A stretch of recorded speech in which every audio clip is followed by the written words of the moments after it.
အားလုံးပဲမင်္ဂလာပါအင်ရှယ်လီဒီကနေအားလုံးကိုပြန်လဲကြိုဆိုပါတယ်ဒီကနေ့တငယ်ချင်းတွေကိုပြောပြမယ့်ဇာတ်ကားလေးတကားရှိပါတယ်ဒီဇာတ်ကားလေးကတော့18ရောက်စုပြီးမှရှိဖို့အတွက်မေတ္တာရက်ခံပါတယ်မှောင်လုံးတဲ့ဇာတ်ကားလေးဆိုပေမဲ့အသိပညာဘုဒ္ဓတွေလည်းပါဝင်လာဖြစ်တဲ့အတွက်ကြောင့်မလို့စတင်ပြီးတော့တင်ဆက်ပေးလိုက်ပါပြီဇလန်ရဲ့အစမှာတော့တတိသားလေးဆိုင်မွန်ဖြစ်ပါတယ်သူကအရန်ချမ်းသာပြီးတော့ငွေကြီးတနလည်းပြည်စုံသလိုမျိုးအာနာပါဝါလည်းရှိပါတယ်ဒါပေမဲ့သူ့မှာတော့အမျိုးသမီးတွေအများကြီးယူထားပါတယ်ဒါလေးကတော့သူ့ရဲ့ချစ်စနီးချော်လေးရွှေချာဖြစ်ပါတယ်ရွှေချာနဲ့သူကချစ်တီတူနှစ်တီတူနေပါတယ်ခင်ဗျာနောက်တစ်ခုရဲ့ဇဝင်ငန်းလေးမှာမြင်ရမှာကတော့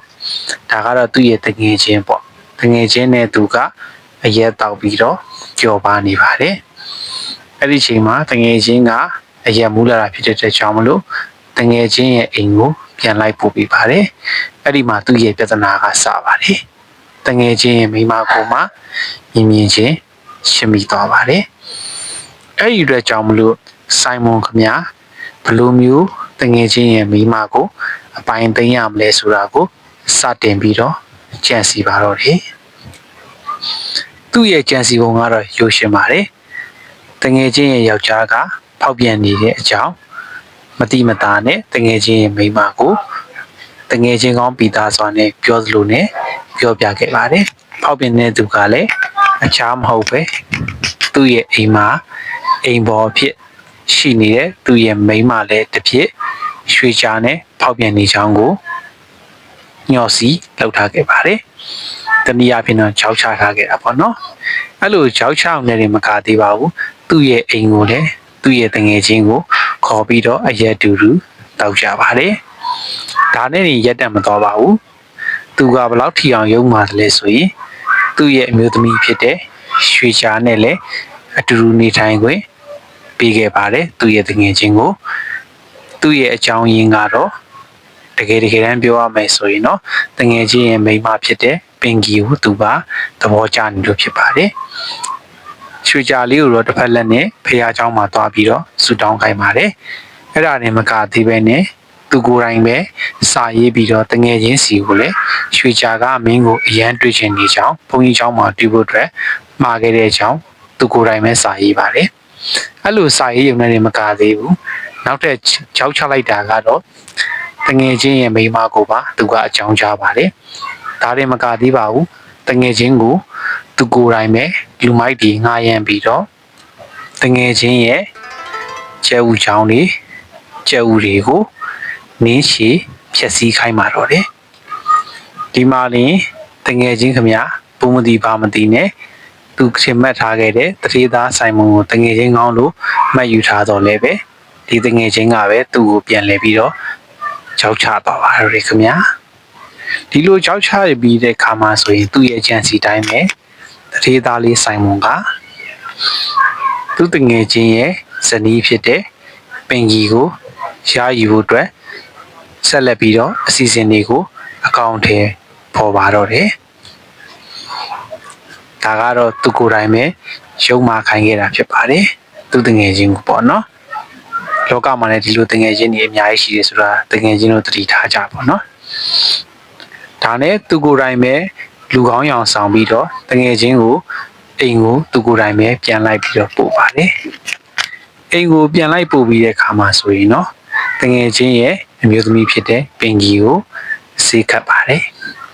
ဆေးခတ်ပြီးတဲ့အခါမှာဆိုရင်တော့တငယ်ချင်းရဲ့အမျိုးသမီးကိုအလွယ်တကူပဲတိမ့်ပိုက်ရယူသွားပါတယ်တငယ်ချင်းခမရတော့မခံစားနိုင်လို့တေဆုံးသွားခဲ့ရပါတော့တယ်သူကတော့ပျော်ပျော်ကြီးတငယ်ချင်းရဲ့မိန်းမကိုရယူလက်ထပ်သွားပါတော့တယ်ဒါပေမဲ့ဒီလိုလက်ထပ်ပြီးတဲ့အခါမှာဆိုရင်လေသူ့ရဲ့တဏှာလောဘကရက်တန့်သွားခြင်းမရှိပါဘူးသူ့မှာယူထားတဲ့မိန်းမတွေကလည်းအယမ်းများလာသည့်အတွက်ကြောင့်မလို့သူ့ရဲ့မရဲ့ကြီးကိုယ်တိုင်ကသူ့ကိုမကျေနပ်တော့ပါဘူးအဲ့ဒီအတွက်ကြောင့်မလို့သူ့ကိုလက်စားချေဖို့အတွက်မရဲ့ကြီးကိုယ်တိုင်ကစတင်ပြီးတော့အချမ်းစီတွေထုတ်ပါတော့တယ် မြေကြီးမှာသူရန်ယုံကြည်စိတ်ချရတဲ့သူ့ရဲ့အိမ်စီမှာလေရှန်ဟွိုင်းဆိုတဲ့မြို့သမီးလေးရှိပါတယ်ရှန်ဟိုင်းကဘယ်လိုမျိုးဖြစ်လာလဲဆိုရင်တော့ဒီဇလန်လေးရဲ့ပထမပိုင်းမှာလေပါပါတယ်ပထမပိုင်းမှာဒီတထေးသားဆိုင်မုံကိုတက်ဖြတ်ဖို့အတွက်လက်စားချီဖို့အတွက်လောက်ကြံဖို့အတွက်စူးစမ်းနေတဲ့လူတစ်ယောက်ရှိပါတယ်အဲ့ဒါကတော့သူအခုယူထားတဲ့လက်ရှိမိန်းမဖြစ်တဲ့ချာပြူလေးရဲ့အမျိုးသားဖြစ်ပါတယ်အဲ့ဒီမျိုးသားရဲ့ညီကတော့တမန်ကြားပဲဖြစ်ပါတယ်တမန်ကြားကသူ့ကိုလက်စားချစ်ချင်နေတာဖြစ်ပါတယ်အဲ့ဒါကိုသူကသိရတဲ့အတွက်ကြောင့်မလို့တမန်ကြားပြန်မလာခင်မှာသူကိုယ်တိုင်ပဲအကွက်ချပြီးတော့တမန်ကြားကိုဖန်ဆီးဖို့အတွက်ကြံစီပါတော့တယ်တမန်ကြားအကြောင်းပြောရမယ်ဆိုရင်တော့တမန်ကြားကသူ့အကိုရဲ့အခုလက်ရှိဆိုင်မွန်ရဲ့ဇနီးဖြစ်တဲ့ရှာပြူလေးရဲ့လောက်ကျန်ခြင်းကိုခံခဲ့ရတာဖြစ်ပါတယ်။ဒါကြောင့်မလို့သူကိုယ်တိုင်ကပဲမချီမနှက်ဖြစ်ပြီးတော့အဝေးတနေရာကိုထွက်သွားခဲ့ရခြင်းဖြစ်ပါတယ်။နောက်ကြောင့်မလို့သူကပြန်လာပြီးတော့တတိသားဆိုင်မုံကိုလက်စားချဖို့အတွက်လုပ်တဲ့အခါမှာတတိသားဆိုင်မုံကနေပြီးတော့အကောက်ကျန်ပြီးတဲ့အခါမှာသူ့ရဲ့မရေကြီးဖြစ်တဲ့အခိုင်းစီလီ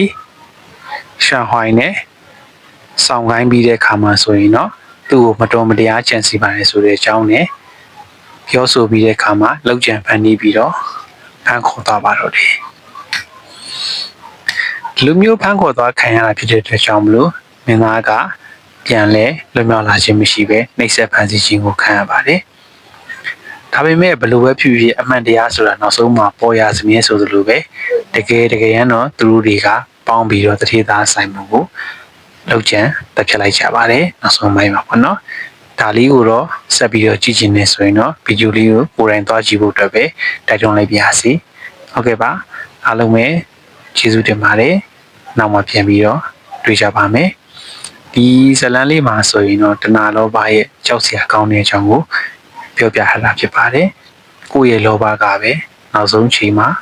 ကိုယ့်ကိုပြန်ပြီးတော့တတ်တတ်တယ်ဆိုတာကိုမမေ့မလျော့ပဲကျွန်တော်တို့သူတွေတရိယာကြဖို့အတွက်ကိုမျှော်လင့်ရင်းနဲ့ဒီလိုမျိုးစကားလေးကိုတင်ဆက်ပေးလိုက်ရပါတယ်အဲကြဗီဒီယိုလေးကြိုက်နေတတ်တယ်ဆိုရင်လည်း subscribe လေးလုပ်ပေးဖို့အတွက် notification လေးနှိပ်ထားဖို့အတွက်လက်မလေးနှိပ်ထားဖို့အတွက်ကိုလည်းမေတ္တာရက်ခံပါတယ်အားလုံးပဲစိတ်ချမ်းသာခြင်းကိုယ်ကြီးချမ်းသာခြင်းနဲ့ပြည့်စုံနိုင်ကြပါစေ